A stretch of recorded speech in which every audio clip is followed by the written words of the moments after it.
할렐루야, 감사합니다.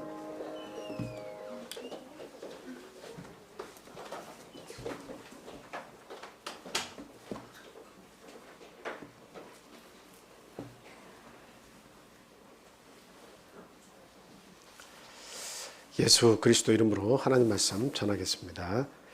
다 같이 본문 말씀 찾아서 읽어보도록 하겠습니다. 창세기 47장 8절에서 9절까지 있는 말씀입니다. 저희가 잘 알고 있는 그런 말씀이죠. 성경 읽기 하면 창세기는 저희들이 마치잖아요. 8절 9절 말씀이에요. 자, 같이 읽겠습니다. 시작. 바로가 야곱에게 묻되 내 나이가 얼마냐? 야곱이 바로에게 아뢰되 내 나그네 세월이 130년이니이다. 내 나이가 얼마 못되니 우리 조상의 나그네 길의 연조에 미치지 못하나 험악한 세월을 보내었나이다 하고. 아멘. 여러분 나이가 얼마나 되십니까? 한번 나이를 한번 잘 생각해 보세요. 만약에 여러분들이 대통령 앞에 딱 섰을 때 이렇게 나이가 어떻게 되십니까? 라고 물었을 때 여러분 뭐라고 대답할 것 같아요? 그냥 지금 45입니다. 쉬운 하나입니다.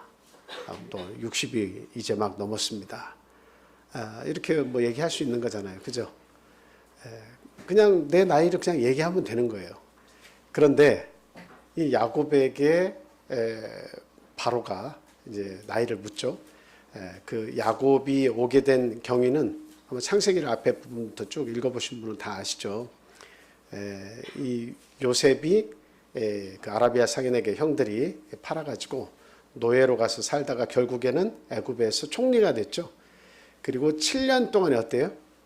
7년 동안에 풍년이 있다가 그 풍년이 지나고 나서 이제 흉년이 시작됐습니다. 그때 이제 이 가나안 땅에 있던 아버지와 형제들 그 흉년의 어려움을 같이 겪으면서 애굽 나라에는 그 총리가 있는데 그 관리를 잘해서 지금 그 흉년을 대비를 하고 있어서 곡식이 많이 있다더라. 가서 사와라. 그래서 이제 형제들이 몇 차례 이제 가서 그 곡식을 사다 나르죠. 그리고 나서는 이제 그 형제들과 요셉이 이렇게 같이 상봉을 합니다. 뜨거운 상봉을 하고 나서 아버지를 모시고 가족들 다 이 나라로 오라고 이제 얘기를 하죠. 그래서 이제 그때 아버지를 모시고 이제 온 겁니다. 그래서 애굽으로 와가지고 요셉을 이렇게 만나고 나서 이제는 그 파라오 애굽의 왕 앞에 딱 섰을 때 파라오가 묻는 거예요. 나이가 어떻게 되십니까? 이렇게 물었더니 내 나이가 저기서는 130년입니다. 요것만 하면 될 것을 거기다가 이렇게 붙이는 말이 있어요. 그 부분이 9절 중반 이후에 보면 나이가 얼마 못 되니 우리 조상의 나그네 길의 연조에 미치지 못하나. 그 다음이 중요해요. 뭐라고 얘기하고 있죠? 험악한 세월을 보내었나이다. 그 뭐 누가 험악한 세월을 보냈냐 안 보냈냐 그거 물어보려고 지금 파라오가 얘기한 건 아닌데 나이가 어떻게 되십니까? 라고 물었는데 거기에다가 난 정말 내 인생 험악한 세월을 보냈습니다라고 붙여가지고 이게 얘기하는 겁니다. 그러니까 지금 이렇게 말을 하는 이유는 뭐예요? 내가 여기에 오기까지 이제 거기에는 많은 서러움과 많은 고난과 말할 수 없는 참 복잡한 심경이 거기에 다 이게 들어있는데 근데 지금 요셉까지도 어때요? 여기에 총리가 된 요셉이 불러서 왔지만 그 아들을 잃었다고 생각했는데 지금 만나는 것까지 정말 나는 참 내 인생이 아주 복잡하고 가슴 아픈 사연들이 많이 있었습니다. 그 부분까지 파라오에게 묻지 않은 내용까지도 답을 했습니다.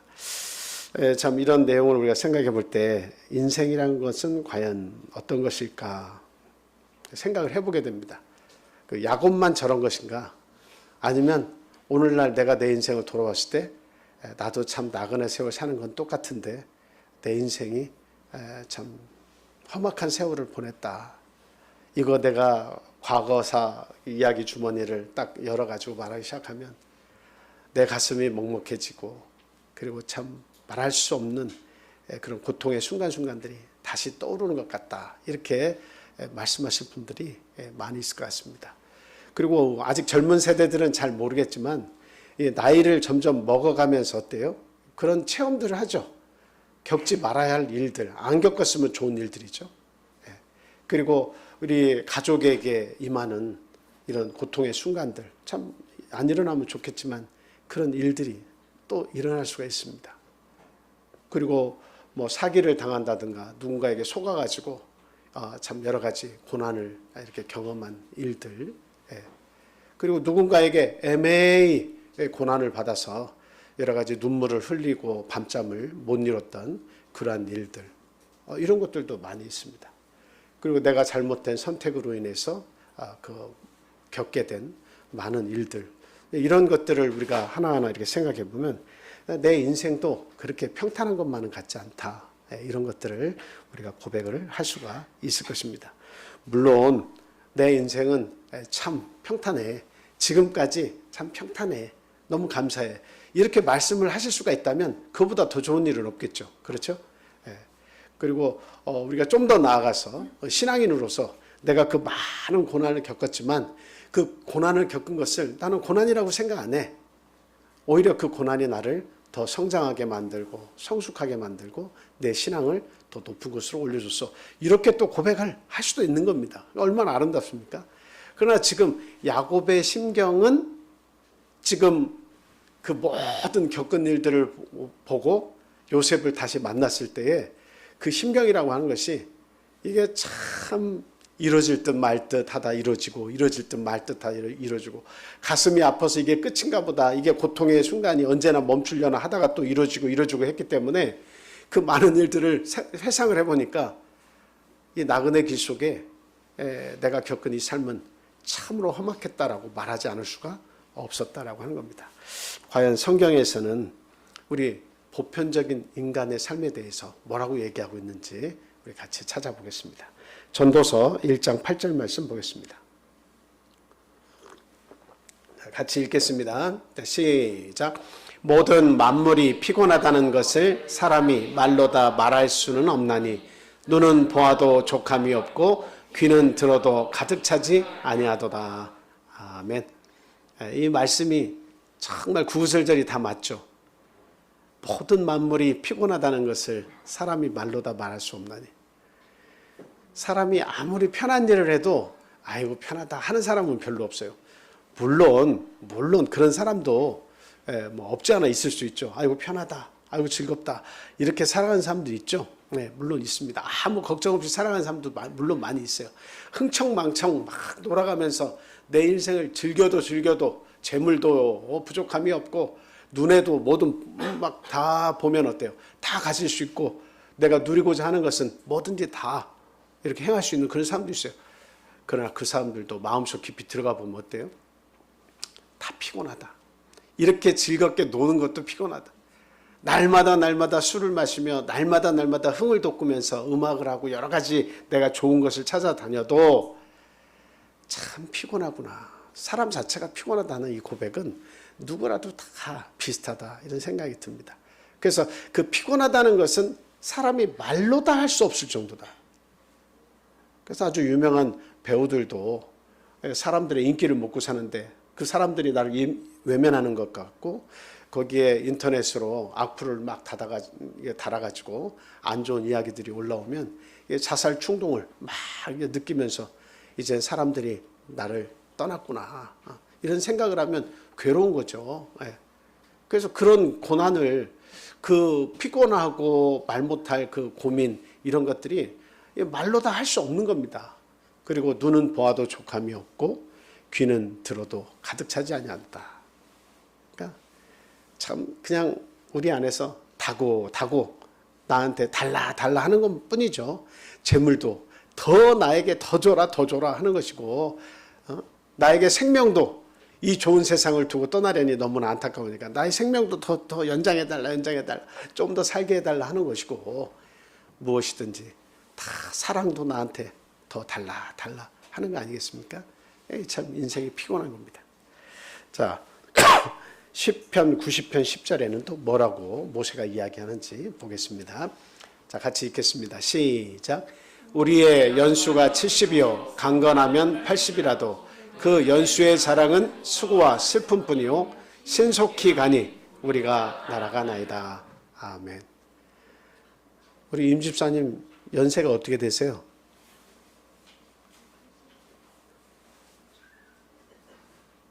79? 82? 벌써 82세세요? 지금 저기 모세가 이야기한 강건하면 80인데 이미 그 연수를 넘으셨잖아요. 지금은 이제 뭐 100세 시대라고도 하지만 이제 150까지 사신다고 이야기합니다. 건강하게 장수하시면서 우리 교회 생활, 신앙 생활 잘 하시면서 우리 자녀들이 믿음 안에 다 들어오는 거 다 보시고 또 하나님이 부르실 때 평안한 마음으로 천국으로 또 가시기를 원합니다. 자, 이렇게 그 70을 살고 80을 살았는데 모세가 그 당시에 사람들의 연수를 이렇게 보니까 대충 80 살다가 떠나더라 하는 거죠.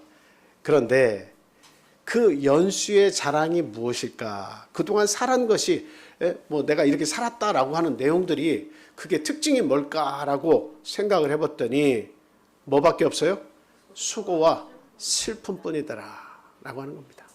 제가 지금 임 집사님께 그 연수의 자랑은 무엇입니까? 묻지 않아도 마음속으로 어떻게 나하고 저렇게 모세 이 노래가 나하고 똑같냐, 내 마음과 똑같다, 아마 이렇게 생각을 하실 거예요. 그 연수의 자랑은 수고와 슬픔뿐입니다. 여러분들이 순간순간 즐거운 날도 있었고 가족들과 행복한 날도 있었고 그렇지만 시간이 다 지나서 마지막 내가 하나님 앞을 떠날 때쯤 돼서 내 인생을 이렇게 돌아보면 인생이라고 하는 것이 정말 보잘것없고 자랑할 것이 없다라고 하는 것이 인생이구나 알게 되는 거예요. 부득불 우리가 자랑을 한다 하면은 어떤 자랑이 우리에게 있겠습니까? 내가 하나님 안에서 믿음을 가지고 살았구나.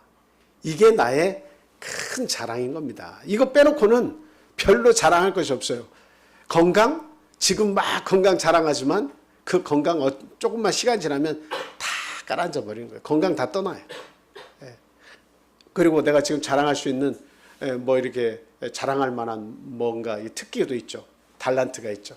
시간이 다 지나면서 이제 감각도 무뎌지고 손도 무뎌지고 모든 감각이 무뎌지면서 내가 지니고 있던 이 모든 것이 다 밀려 떠나가지고 다음 세대가 오면 나를 기억해 줄 사람이 아무도 없는 거예요.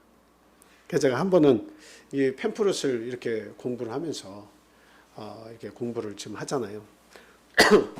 이 팸프렛을 하는 의미는 이 교회에서 우리 성도님들을 돕고 찬양을 위하고 뭔가 하나님 영광을 위해서 하는 거잖아요. 전도 차원에서도 하고. 그런데 안타까운 게 있어요. 아무리 지금 이게 안식일에 가르쳐 드린다고 해도 회원이 늘어나지 않으니까 참 안타까워요.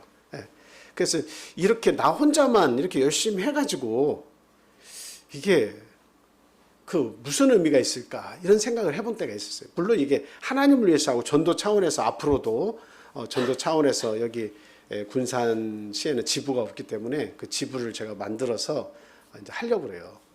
그런데 이제 그런 뜻은 여전히 있지만, 근데 이제 내가 이렇게 혼자 이렇게 열심히 하다가 내 나이가 이제 곧 이제 60이 되고 이제 70이 되고 하면 손도 떨리고 이게 정확한 위치에도 안 가고 입도 떨리고 몸도 떨리고 막 할 텐데 이거를 그렇게 연습을 많이 한 것을 내 아들이나 아니면 이거 하고 싶다고 하는 사람에게라도 이게 기술이 전수가 딱 내 한 것만큼 딱 입력이 돼가지고 자 지금부터 너한테 입력해 줄게 하고 딱 던져주면 그게 입력이 되면 너무 좋을 텐데, 근데 그렇게 내 기술이 전수가 안 된다는 거예요. 누구에게도 전수가 안 된다는 거예요.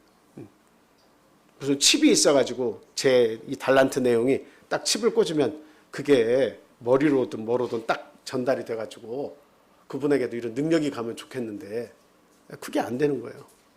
그냥 다 수고하고 열심히 그 어려운 과정을 겪어가지고 이렇게 참 잘 부르게 됐는데 이제는 나이가 들어서 이걸 더 이상 할 수 없게 되고 그냥 떠나야 되는 거죠. 놓고.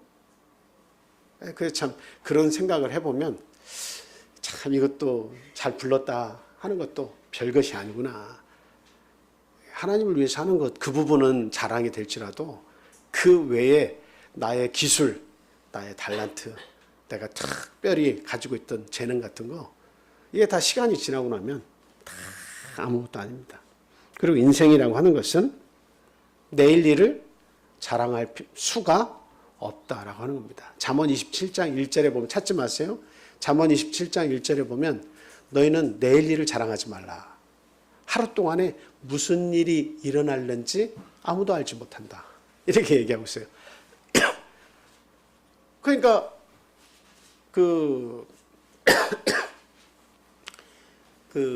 이제 저희 큰아들이 이제 지금은 알바를 하면서 병원에서 알바를 하고 있는데요. 그 병원에서 있어 보니까 하루에도 꼭 한 사람이나 두 사람씩 심폐소생술을 하는 사람들이 들어온대요. 근데 거기에는 젊은 여자도 들어오고 젊은 남자도 들어오고 나이 드신 분들도 들어오고. 근데 제일 안타까운 게 젊은 사람이 들어올 때가 참 안타깝다고 이야기합니다.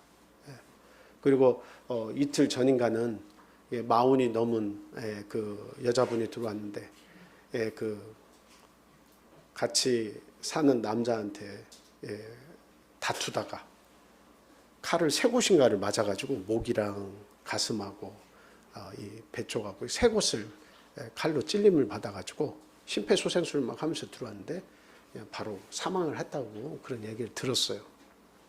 그리고 이제 그 남자가 신고를 해서 자수를 해가지고 이제 경찰도 오고 과학수사 요원들도 오고 하고 이렇게 했는 모양이더라고요. 그런 내용을 이렇게 보면서 참 인생이라고 하는 것은 별것이 없다. 그들도 내일이 있고 즐거움을 생각하고 며칠만 지나면 어떤 좋은 일이 있고 계획이 있었을 텐데 그런데 자기가 알지 못하는 그 많은 사연과 일들이 대기하고 있다가 그 일들이 임해서 그렇게 죽음을 맞이하는 거잖아요. 그래서 성경은 분명히 이야기하는데 내일 일을 자랑하지 마라. 오늘 하루 동안에도 무슨 일이 일어날지 너희들이 알지 못한다라고 이야기하고 있습니다. 그러니까 결과적으로 우리 인생이라고 하는 것은 어때요? 연약하기 짝이 없다라고 하는 것입니다. 살면서 여러분 눈물 몇 번이나 흘려봤어요? 눈물을 꾹 참고 그리고 삼킨 적은 몇 번이나 됩니까?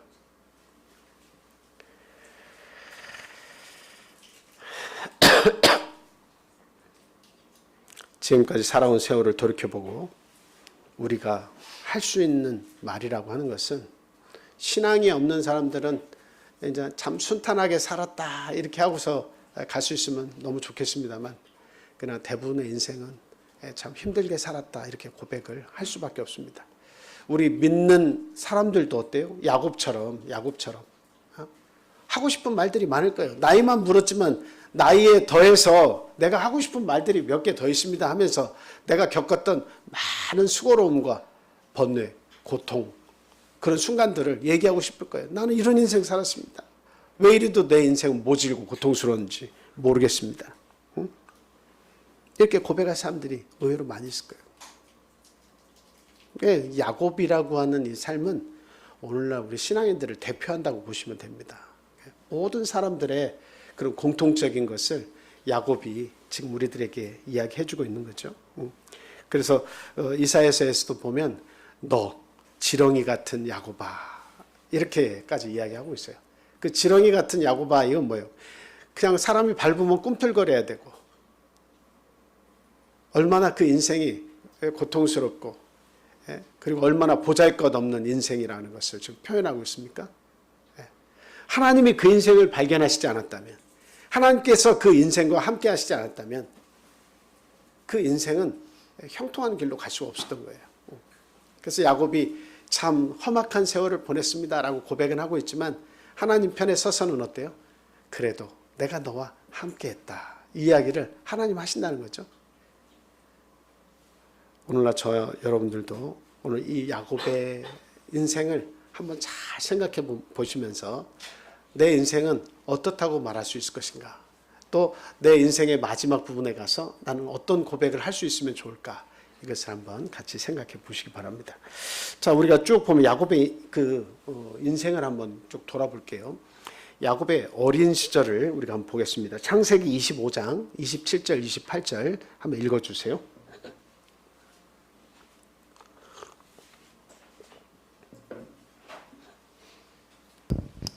그 아이들이 장성함에 예서는 익숙한 사냥꾼이었으므로 들 사람이 되고 야곱은 조용한 사람이었으므로 장막에 거주하니 이삭은 에서가 사냥한 고기를 좋아하므로 그를 사랑하고 리브가는 야곱을 사랑하였더라. 네, 앞에 다시 돌려주세요.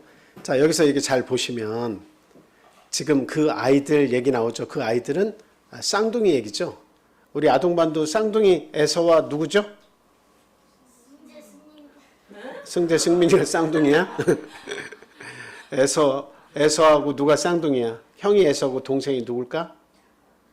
그렇죠. 야곱이죠. 근데 이 두 아들이 컸는데 에서는 어떤 사람이 되었다고 얘기합니까?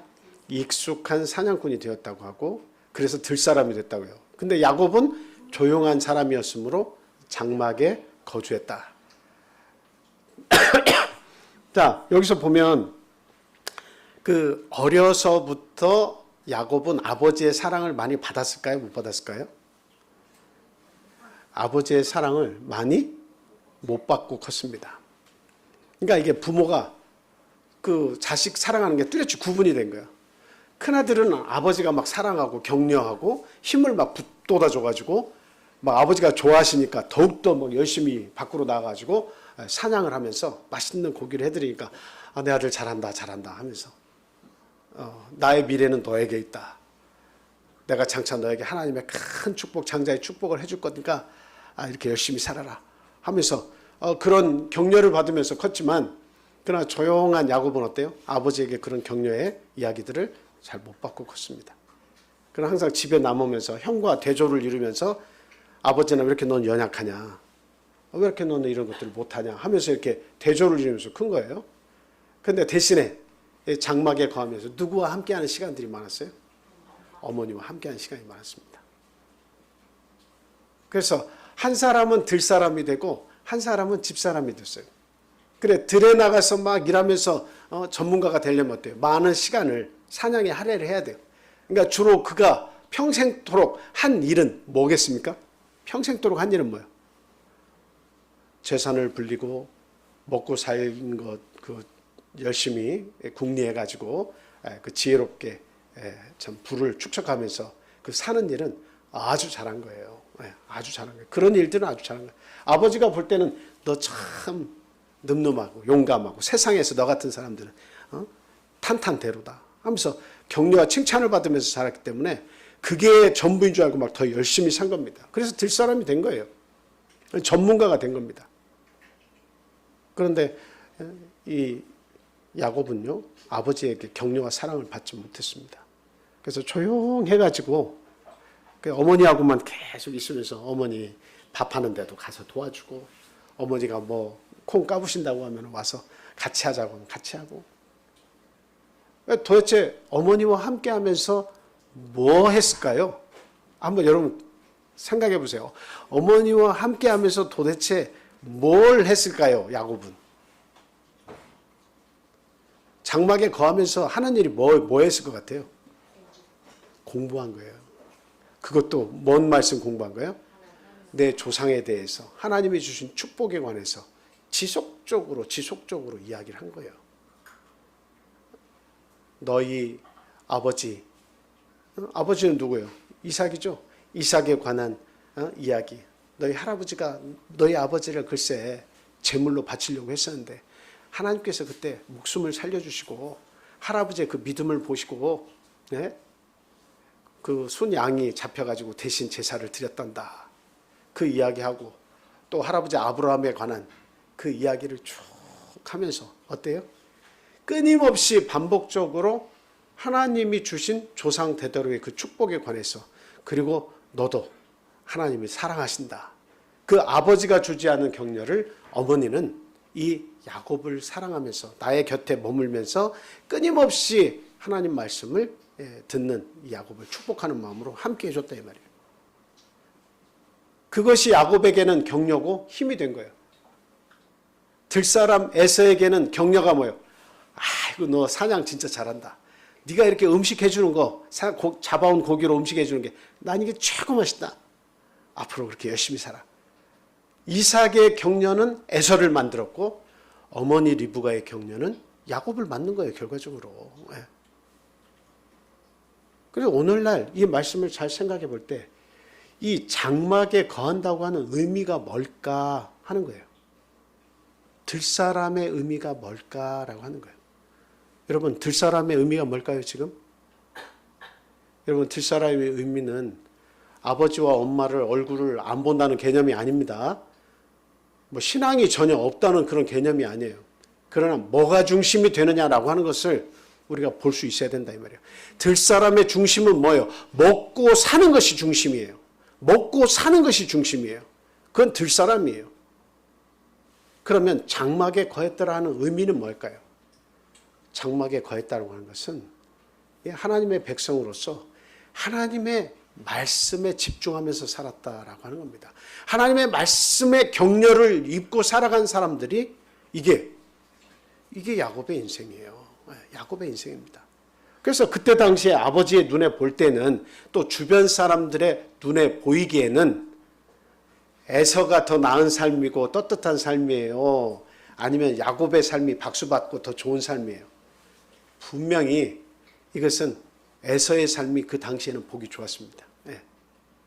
너무나도 당당하고 너무나도 화려하고 아버지의 사랑을 듬뿍 받고 아주 그냥 그 하는 일에 자기도 너무너무 좋아하고 최선을 다했고, 그리고 끊임없이 늘어나는 부가 있고, 아버지의 마지막에는 돌아가실 때 주실 그 축복까지 다 누린다면 에서는 빼놓을 곳이 없을 정도로 아주 참 영광스러운 자리에 있었습니다. 그래서 많은 사람들은 그 에서가 잘 사는 인생이라고 아마 했을 거예요.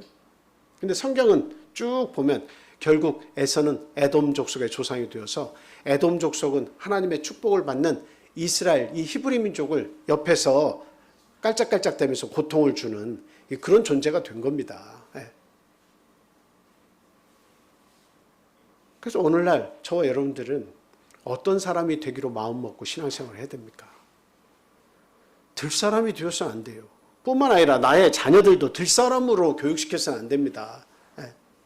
들사람이 되라고 격려해서는 안 되는 거예요. 세상에서 네가 정말 인생 성공해야, 너도 신앙이 들어가고 인생 성공을 해야, 떳떳해야 네가 교회 생활도 부끄럽지 않다, 이렇게 가르치면 안 돼요.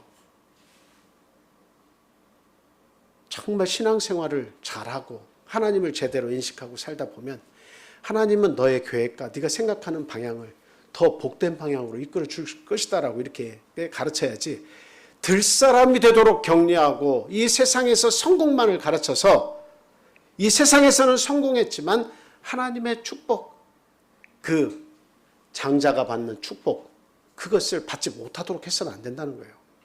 제일 큰 목적은 장자의 축복을 받도록 만드는 겁니다. 그래서 믿음 안에서의 장자의 축복은 뭡니까? 성경에서 끊임없이 얘기하잖아요. 장자들의 총회가 있다는 거예요. 장자들의 총회. 장자들의 총회는 어디예요? 하늘 백성들이 받는 그 모임입니다. 그래서 누가 장자가 되는 거예요? 성경 안에서. 우리 하나님 말씀을 공부하면 누가 장자가 되는 거예요? 야곱이 장자가 되는 거예요. 장막에 거한 자가 장자가 되는 겁니다. 오늘날 예수 그리스도 안에서 그 구원을 알고 그 믿음 안에서 계속 거하는 자들이 장자들의 총회에 참여할 자예요. 그래서 장자들이라고 하는 이야기들은 뭐냐면, 우리가 생각할 때 장자는 한 가정에 한 사람이지만 그 성경에서 말하는 장자들은 한 사람을 이야기하는 게 아니에요. 하늘의 기업을 물을 자들을 장자들이라고 표현한 거예요. 그래서 우리가 이 생명이 다해서 어차피 때가 되면 다 죽는 것인데 그 죽음의 강을 건넜을 때 우리의 영혼이 사라지는 게 아니라는 거죠. 결국 우리들에게 하나님께서 무엇을 주시냐를 나중에 다 알게 되잖아요. 내 영혼이 다 알게 되잖아요. 그래서 육도 부활을 하나님께서 시켜줘서 우리의 영혼이 육과 다시 결합이 돼서 그 하나님이 주신 무궁한 세상에서 우리가 또 그것을 물려받아 살게 되잖아요. 우리들은 하나님이 보실 때는 다 예수 이름으로 거듭나 침례받고 거듭나서 하나님의 자녀가 된 사람들은 다 하나님 보실 때는 장자예요. 그 장자의 축복을 받는 거예요. 그래서 우리가 장막에 거하는 자가 돼야 되겠다 하는 겁니다. 들사람만 되어서 밖으로 내 인생을 다 허비하고 나면 나중에 남은 고백이 험악한 세월밖에 없다고 하는 것뿐만이 아니라 하나님이 그 인생을 형통하게 하셨더라라고 하는 이것이 따라가고 내가 하나님 때문에 이렇게 살았습니다는 고백이 뒤따라가야 되는데 그 고백을 할 수가 없을 수 있어요. 참 안타까운 거죠. 우리의 고백은 험악한 세월을 보냈습니다까지만 하면 안 돼요. 험악한 세월을 보낼 수 있죠. 인생은 다 거기서 거기니까. 근데 그 다음에 할 수 있는 고백이 뭐가 있어야 돼요? 하나님께서 하셨습니다. 하나님께서 함께 하셨습니다. 이 고백을 우리가 할 수 있어야 되는 거예요. 이게 진짜 장막에 거하는 사람의 특징이다라고 하는 사실입니다. 참 누가 보더라도 인생을 멋지게 산 그 에서를 보면 참 칭찬하고 싶고 잘했다고 싶지만 그러나 그 인생의 결말을 보니까 참 장막에 머물렀던 야곱이 그 인생이 파란만장했지만 결과적으로는 하나님이 함께 하셨구나 하는 것을 우리가 알게 됩니다. 자, 그다음에 아버지의 이제 장자권 축복하는 그 시기가 다가왔어요. 창세기 27장 5절에서 30절인데요. 한번 봐주세요. 창세기 27장 죄송합니다.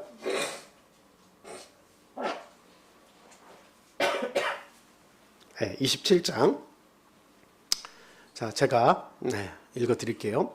이삭이 그의 아들 에서에게 말할 때에 리브가가 들었더니 에서가 사냥하여 오려고 들로 나가매 리브가가 그의 아들 야곱에게 말하여 이르되 내 아버지가 내 형 에서에게 말씀하시는 것을 내가 들으니 이르시기를 나를 위하여 사냥하여 가져다가 별미를 만들어 내가 먹게 하여 죽기 전에 여호와 앞에서 내게 축복하게 하라 하셨으니 그런즉 내 아들아 내 말을 따라 내가 내게 명하는 대로 염소 떼에 가서 거기서 좋은 염소 새끼 2마리를 내게로 가져오면 내가 그것으로 내 아버지를 위하여 그가 즐기시는 별미를 만들리니 내가 그것을 내 아버지께 가져다가 드려서 그가 죽기 전에 내게 축복하기 위하여 잡수시게 하라. 야곱이 그 어머니 리브가에게 이르되 내 형 에서는 털이 많은 사람이요 나는 매끈매끈한 사람인즉 아버지께서 나를 만드시던데 내가 아버지의 눈에 속이는 자로 보일지라 복은 고사하고 저주를 받을까 하나이다. 어머니가 그에게 이르시되 내 아들아 너의 저주는 내게로 돌리리니 내 말만 따르고 가서 가져오라. 그가 가서 끌어다가 어머니에게로 가져왔더니 그의 어머니가 그의 아버지가 즐기는 별미를 만들었더라. 리브가가 집안 자기에게 있는 그의 맏아들 에서의 좋은 의복을 가져다가 그의 작은 아들 야곱에게 입히고 또 염소 새끼의 가죽을 그의 손과 목에 매끈매끈한 곳에 입히고 자기가 만든 별미와 떡을 자기 아들 야곱의 손에 주니 야곱이 아버지에게 나아가서 내 아버지여 하고 부르니 이르되 내가 여기 있노라. 내 아들아 내가 누구냐. 야곱이 아버지에게 대답하되 나는 아버지의 맏아들 에서로소이다. 아버지께서 내게 명하신 대로 내가 하였사오니 원하건대 일어나 앉아서 내가 사냥한 고기를 잡수시고 아버지 마음껏 내게 축복하소서. 이삭이 그의 아들에게 이르되 내 아들아 내가 어떻게 이같이 속히 잡았느냐. 그가 이르되 아버지의 하나님 여호와께서 나로 순조롭게 만나게 하셨음이니이다. 이삭이 야곱에게 이르되 내 아들아 가까이 오라. 내가 과연 내 아들 에서인지 아닌지 내가 너를 만져보려 하노라 하면서 그 다음에는 그것을 분별을 하지 못하고 어떻게 해요? 그 뒤를 쭉 읽어보면 하나님의 그 놀라운 사랑과 은혜가 너에게 듬뿍 임하기를 원한다고 하면서 그냥 모든 축복을 완전히 다 줘버렸습니다. 완전히 다 줘버렸어요. 오늘날 우리 저희 그 집에서도 혹시 그 편애하는 그 일이 있으십니까?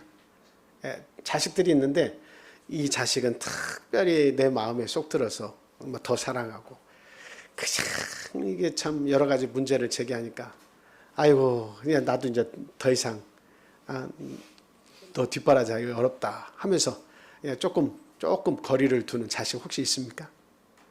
저는 그럴 수 있다고 생각이 들더라고요. 처음에는 아이고 부모는 자식 다 열 손가락 깨물어도 다 똑같지 뭐 거기서 거기지 이런 생각으로 이렇게 살았는데 살아보니까 그게 조금씩 차이가 나기 시작해요. 관계가 좋은 자식하고는 뭔가를 더 해주고 싶고 관계가 이렇게 자꾸 뻣뻣해지고 어렵고 말을 해도 듣지 않고 뻗나가고 이런 자식들에게는 그래 한번 네 인생 네가 살아서 한번 고통의 순간을 겪어봐야 네가 이 마음을 알지 이런 생각이 들기도 하고 그래서 다 같은 게 아니에요. 근데 이 야곱과 에서의 집을 보니까 그게 너무도 극명하게 다른 거예요. 아버지는 절대적으로 큰아들을 지원하고 어머니는 이 쌍둥이 중에 막내를 절대적으로 지원하는 겁니다. 그런데 어떻게까지 지원하는 거예요? 저주를 감수하고까지도 거짓말을 해서라도 어때요? 나와 함께한 자식을 아버지의 축복을 받게 하는 거예요. 큰아들의 옷을 입혀가면서까지 큰아들은 들사람이라 털도 많고 그런데 그 털이 없으니까 아버지를 속이기 위해서 염소를 잡아가지고 그 털을 이 손과 목에까지 다 어때요? 감싸주면서까지 저주를 감수하면서 아들을 아버지에게 보내서 네가 축복받으라 이렇게 얘기하는 거예요. 여러분 아버지의 분별력과 어머니의 영적인 분별력을 한번 여러분 잘 생각해 보세요. 물론 이삭은 아브라함의 큰 사랑을 받고 하나님이 어떤 분인지를 잘 알고 계셔서 알고 있었어요. 그래서 그 큰아들에게 장자에게 그 축복을 주려고 하는 거예요. 영적인 지각이 전혀 없는 사람은 아니에요.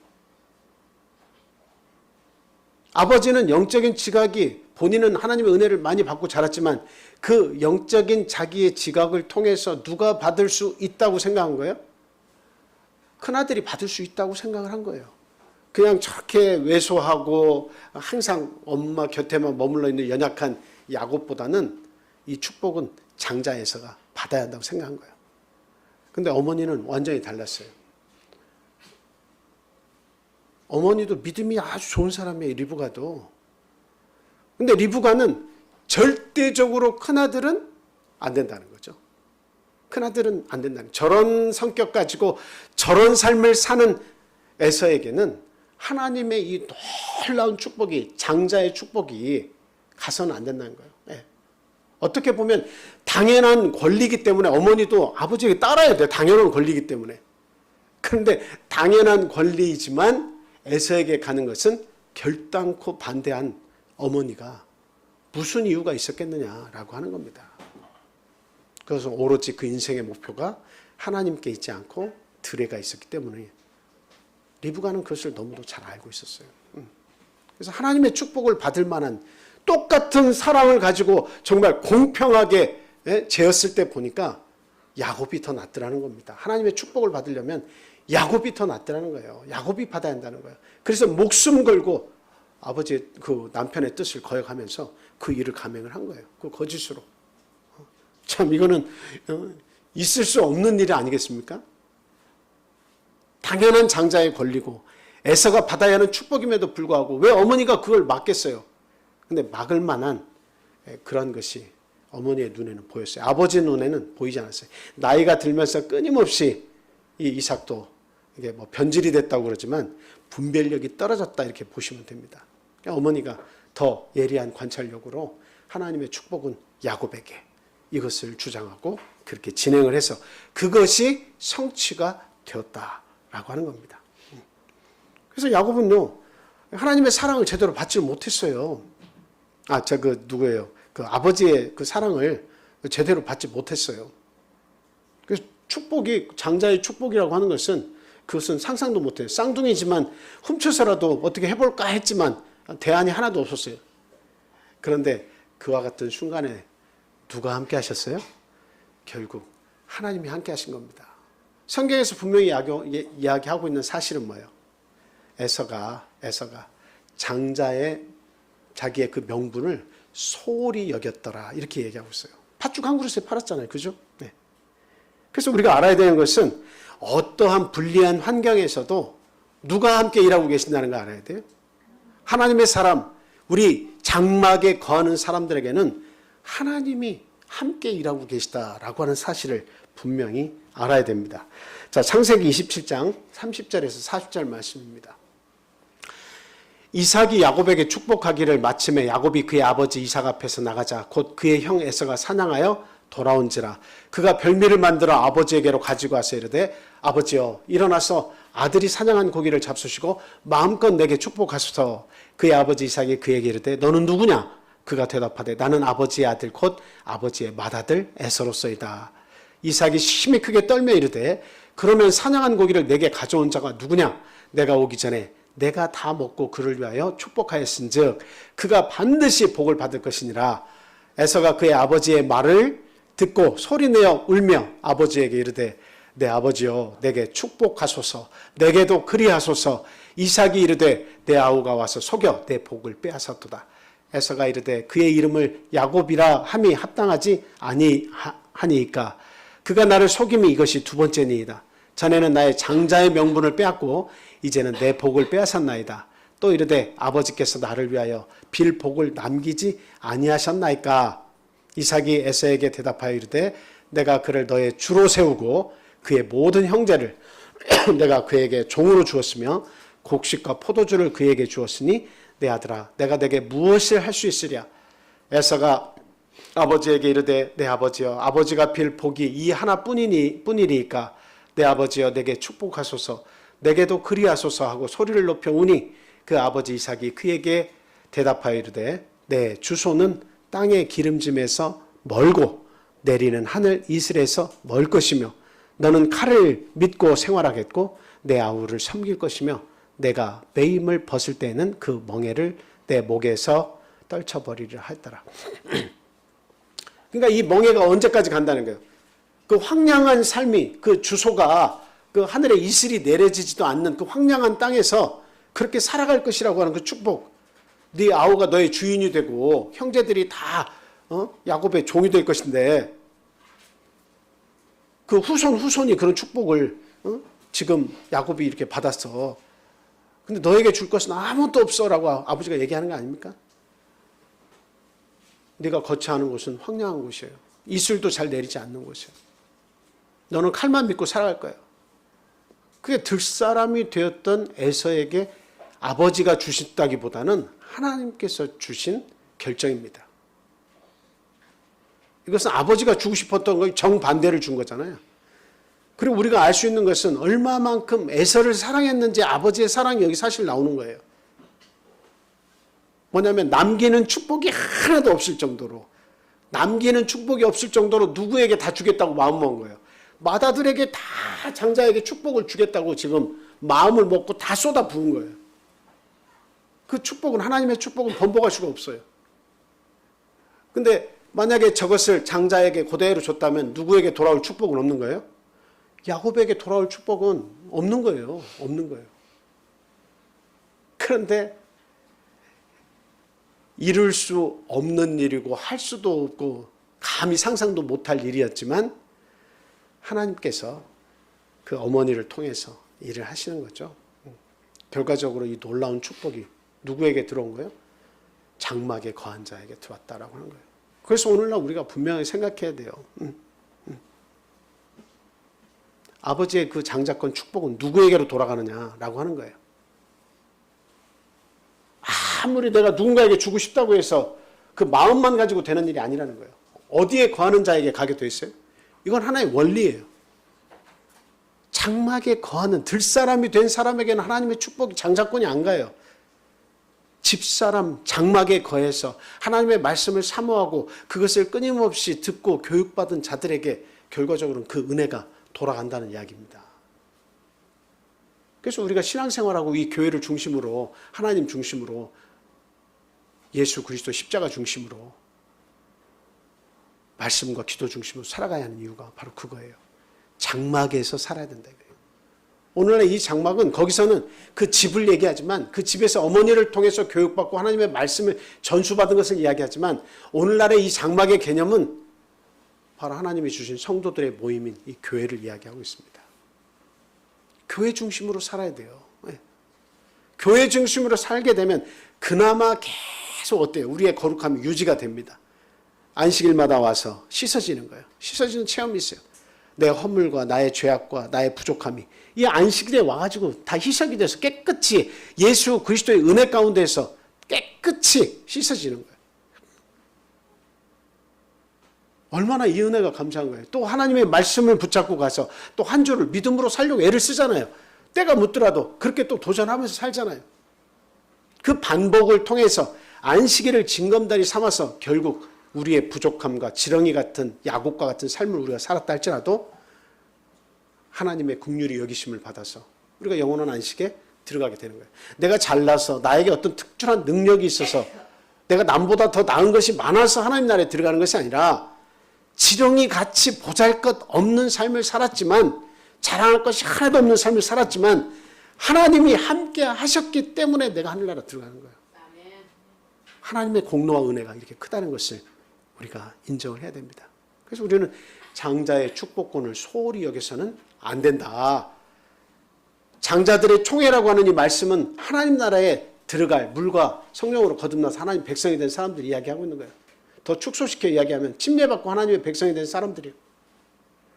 이 사람들은 장자들의 총회에 들어갈 사람들이에요. 하나님이 함께 그들과 일하십니다. 믿음이 부족해도 하나님이 그들을 도우시고 그들과 함께 하시는 거예요. 여러분이 지금 교회 생활을 한 지도 5년에서 10년 다 되셨을 거예요. 아무리 이 참빛교회가 내 마음에 들지 않는 부분이 많이 있어도 아직도 내 마음에 석연치 않은 부분이 있어도 내가 하나님을 완전히 믿음이 좋아서 섬긴 세월은 그렇게 많지 않더라도 서당계 3년이면 풍어를 읊는다고 1년, 2년, 3년, 10년이 되는 사이에 나도 모르게 하나님의 사람이 그나마 조금씩 되고 가고 있다는 사실입니다. 내가 아무리 부인해도 하나님은 날 사랑하시고 나를 붙잡고 계시는 거예요. 내가 하나님을 붙잡은 것은 이게 별로 이게 신통치 않지만 하나님은 여전히 나를 꽉 붙들고 계시는 거예요. 그 하나님이 함께 하시는 것을 빨리 발견하는 것이 정말 중요하다. 그게 장막 사람이 되는 비결입니다. 그래서 이제 야곱이 집을 떠나죠. 형이 저 축복을 못 받은 걸 가지고 나중에 뭐라고 얘기합니까? 내가 죽여버리리라. 그렇게 결단을 하고 에서가 야곱을 죽이려고 마음을 먹으니까 어머니가 어떻게 해요? 빨리 너 외삼촌 라반의 집으로 빨리 가거라 하고 보내지요. 창세기 28장 10절에서 17절 말씀입니다. 한번 읽어주세요.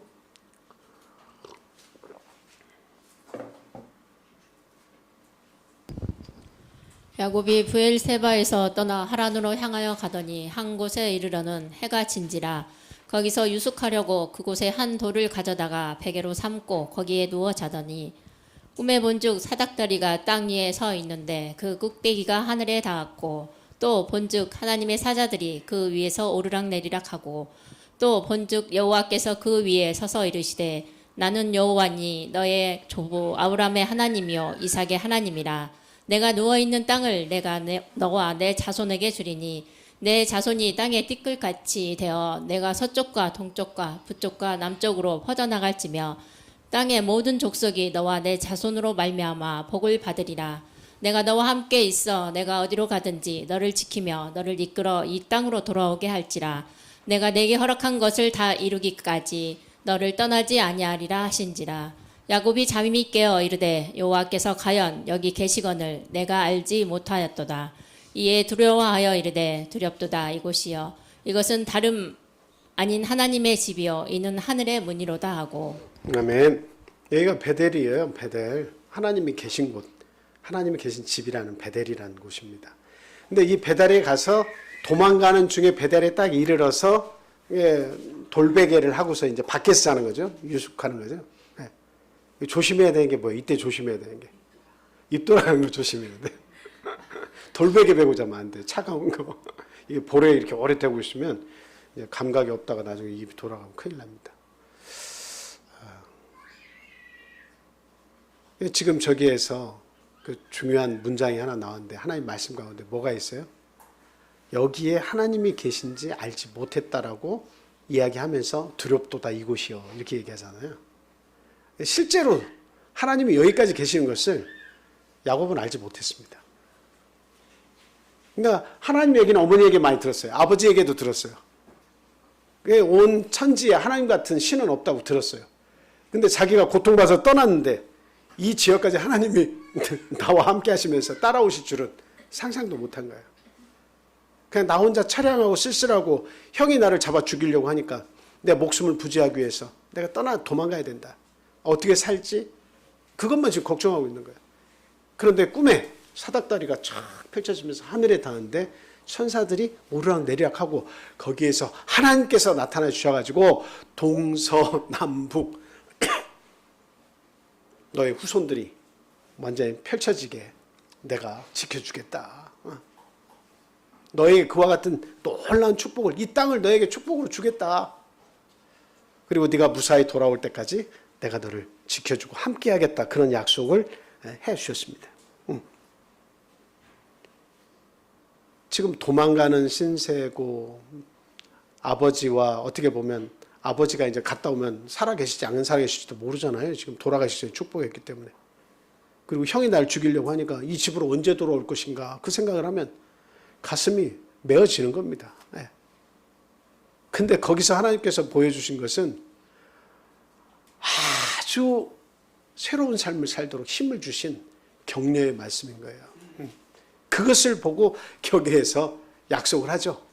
거기에서 단을 쌓고 돌단을 쌓고 어떤 약속을 합니까? 제가 삼촌 아버지 집에 가서 무사히 여기까지 돌아오게 하시면 내가 하나님 앞에 다시 나와서 11조를 하고 하나님께 제사를 드리겠습니다. 이 약속을 하잖아요. 그죠? 이런 외롭고 쓸쓸한 지경에 이르렀고 집을 떠날 수밖에 없는 그런 삶을 선택해서 가게 됐지만 그러나 그곳에도 누가 계시다는 거예요? 우리 믿는 자들에게는 하나님이 계신다라고 하는 사실이에요. 하나님 우리에게 하시고 싶은 말씀은 뭐냐면 네가 어디로 가든지 내가 너와 함께 하겠다라고 하는 말씀입니다. 이게 우리 믿는 사람에게는 최고의 무기예요. 네가 어디로 가든지 내가 너와 함께 하겠다. 네. 사망의 음침한 골짜기를 다닐지라도 해를 두려워하지 않을 것은 그 다음 뭐죠? 결국은 그가 나와 함께 하신다는 고백이잖아요. 네. 주님의 지팡이와 막대기가 나를 보호하고 지켜줄 것이다. 나는 사망의 음침한 골짜기를 다닐지라도 해를 두려워하지 않겠다라는 말씀 아닙니까? 네. 이와 같이 이 참 야곱의 인생은 이게 눈물 나고 고통의 순간이 찾아오면 하나님께서 나타나셔서 위로해 주시는 거예요. 네. 그게 그의 삶에서 반복되고 있어요, 지금. 그래서 삼촌 라반의 집에서 보낸 세월이 몇 년이죠? 성경 찾지 않겠습니다. 길어서. 20년을 보냈어요. 어떻게 20년을 보냈어요? 보니까 삼촌에게는 라헬이라는 동생 딸이 있고 그 언니인 레아가 있는데 라헬이 눈에 딱 들어왔어요. 그래서 내가 7년을 봉사해서 라헬을 얻기로 약속하고 이렇게 동침을 했는데 부인으로 맞이했는데 아침에 일어나 보니까 그 언니 레아가 있는 거예요. 그래서 삼촌에게 따졌더니 그럼 7년을 더 봉사하면 라헬도 네가 연애하는 라헬도 주겠다. 그래서 그 약속을 하고 라헬도 부인으로 맞습니다. 그래서 7년을 또 묶여 있었어요. 총 14년 있었어요.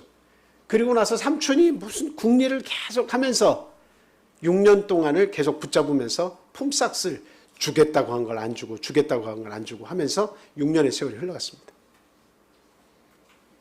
그래서 결국 이제 그 삼촌이자 장인어른하고 이제 장인어른인 라반하고 약속을 하죠. 어떤 계약을 맺어요?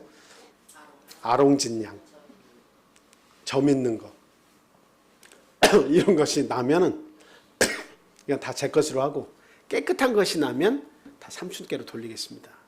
그러니까 삼촌 쪽에서 보면 아주 좋은 계약이죠. 예? 좋은 계약이에요. 이거는 좋은 것이 많이 나오면 일단 깨끗한 것은 돈이 많이 되고 그리고 또 깨끗한 것이 나올 확률이 어떻게 보면 삼촌은 그동안의 경험으로 많다고 생각해서 그 계약을 성립시킨지도 몰라요. 그런데 그 속에 누가 계셨어요? 하나님이 개입하셨어요. 라반이 욕심이 너무 많구나. 그리고 또 야곱은 나와 약속한 게 있기 때문에 무사히 돌아오고 내 축복을 받고 돌아와야 한다는 거예요. 하나님의 계획은 내가 너와 함께 하겠다고 약속을 했고 이 땅을 야곱에게 주기로 약속했고 어디로 가든지 내가 너와 함께 하겠다고 약속을 했기 때문에 야곱을 속이는 라반에게 그것을 되돌려줘야겠다는 게 하나님의 계획이었어요. 그래서 전혀 근거 없는 뭐 신풍나무 껍데기를 벗긴 것이나 뭐 이런 나무들 세 가지를 놓고 껍데기를 다 벗겨놓고 거기에 가서 이 양떼들이 그 새끼를 베도록 그렇게 만드는 거예요. 그것은 그 나무들을 꽂아놨다고 해서 그게 되는 것이 사실은 아니죠.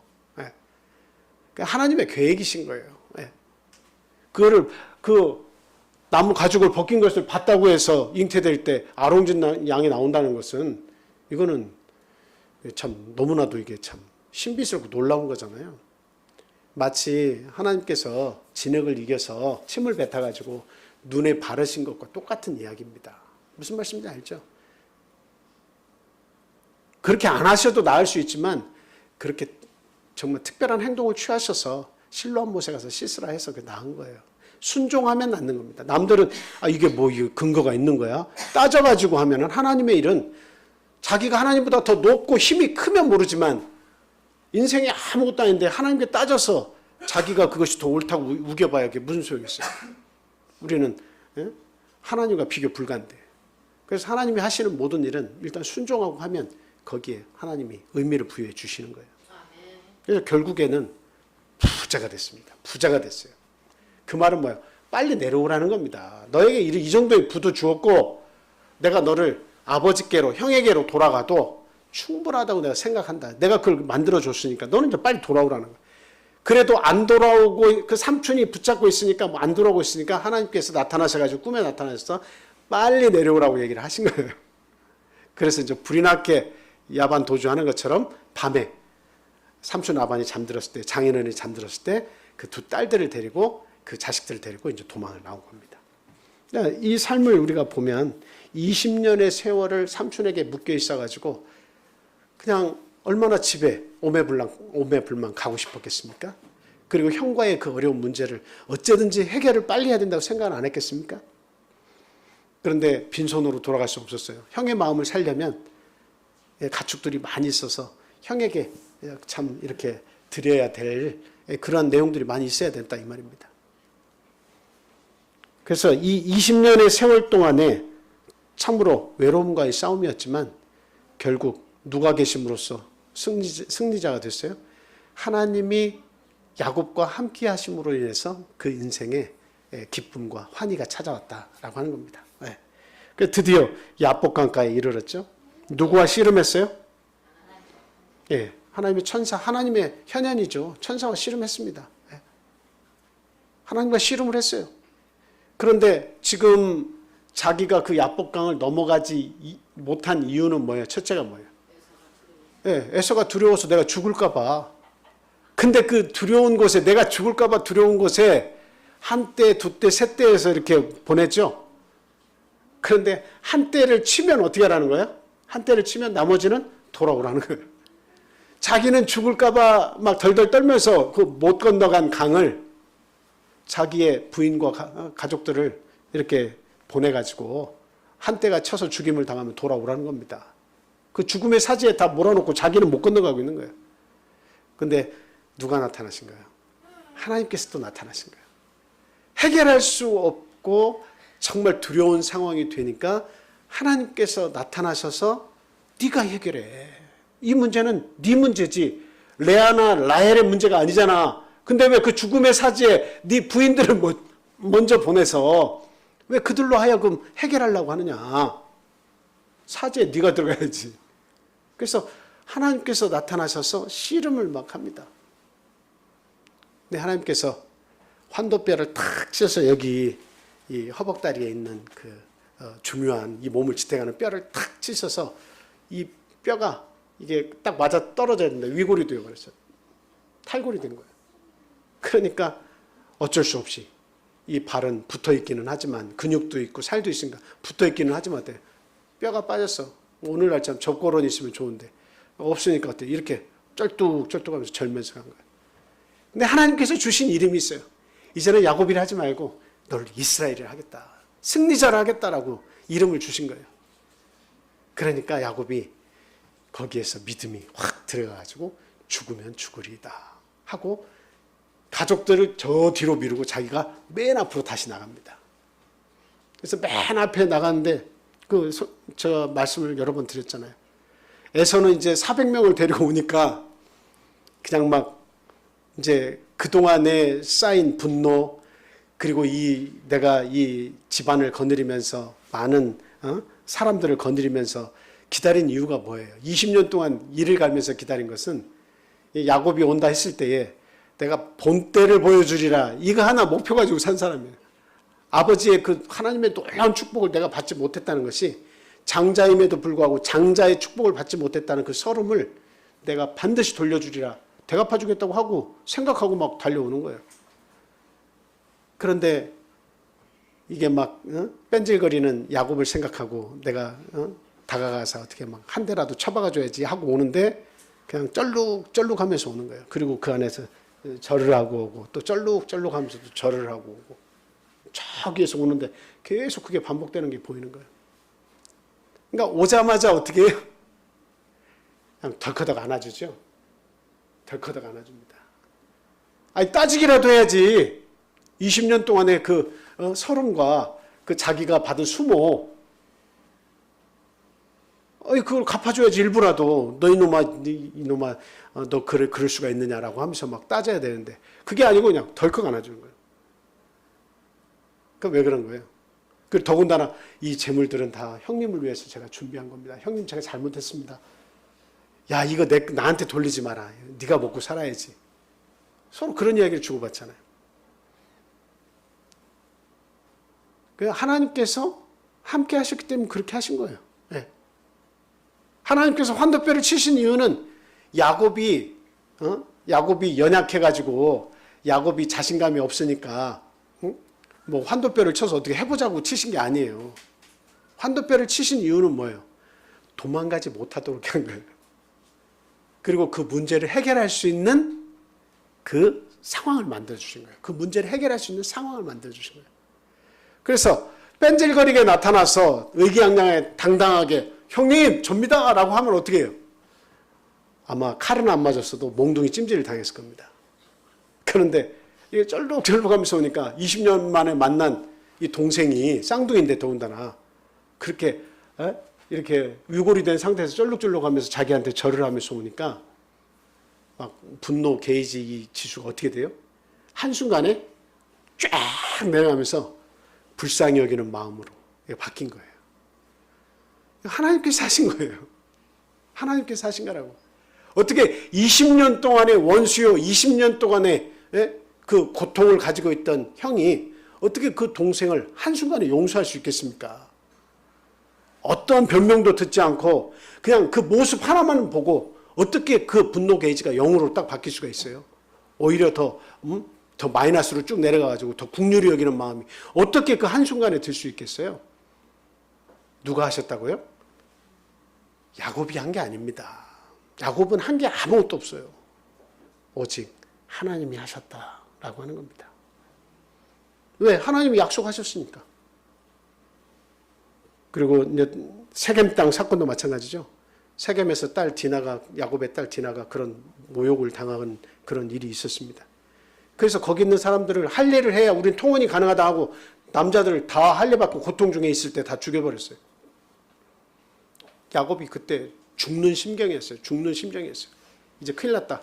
이 피냄새가 이 온 고을에 퍼졌으니까 다른 수많은 족속들이 우리 가문을 아주 멸문치와 다 불태워버릴 것이다. 끝낼 것이다.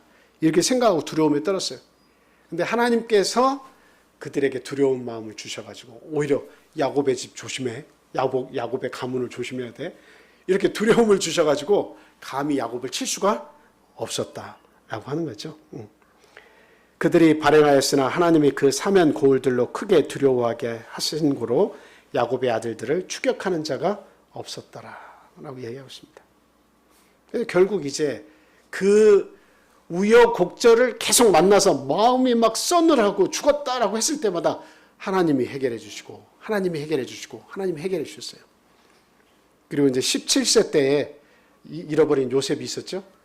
근데 몇 세 때에 만난 거예요, 지금? 대략? 17세 때 죽었다고 형제들이 얘기했는데 몇 세 때 만난 거예요? 30세 때 만난 게 아니에요. 그 정도면 험악한 세월이지만 좀 덜한 거죠. 몇 세에 만난 거예요? 조금 더 써봐요. 33? 근거는 대라면 잘 모르시겠죠. 37세 정도에 돼서 만났습니다. 왜 그런 거예요? 왜? 7년에 뭐가 있었어요? 30세 때 총리가 됐다고 성경은 말하고 있죠. 7년에 뭐가 있었어요? 풍년이 있을 때는 아버지가 형제들을 보내거나 올 필요가 없어요. 여기 7년 동안에는 거기도 다 먹고 살 수 있었어요. 근데 뭐가 오니까 7년 뒤에 7년에 흉년이 오기 시작하니까 이제 양식이 떨어져서 온 고을에 온 땅에 흉년이 들어가지고 풍년이 지난 때 이제 오기 시작한 거예요. 그러니까 적어도 30세 총리가 되고 7년의 풍년이 지난 다음에 그랬을 때는 약 37년 정도로 볼 수 있다는 거예요. 그러면 17세 때에 잃어버린 죽었다고 생각한 요셉을 몇 년 후에 만난 거예요? 대략 20년 만에 성공한 거예요. 20년 만에.